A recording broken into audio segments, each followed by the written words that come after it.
কিভাবে করব এটা আমরা অনেকে বুঝি না।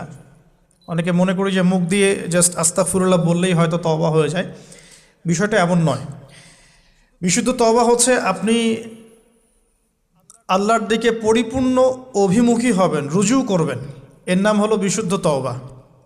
যে পাপগুলো করেছি এগুলোর জন্য ক্ষমা চাওয়া, এই পাপগুলো কোনোদিন করব না এরকম প্রত্যয় ব্যক্ত করা, আর যদি অন্যের সাথে সম্পৃক্ত কোনো হক থেকে থাকে সেটা ফেরত দেওয়া।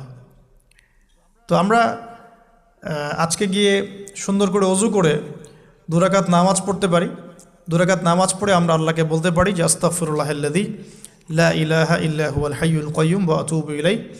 আল্লাহ, আমি আমার জীবনের এই যে একটা বড় সময় তোমার থেকে দূরে ছিলাম, নামাজ কাজা হয়েছে, রোজা কাজা হয়ে গেছে, চোখের হেফাজত হয় নাই, জিনা হয়ে গেছে নাউজুবিল্লাহ, মাদকের সাথে সম্পৃক্ত ছিলাম নাউজুবিল্লাহ, আমরা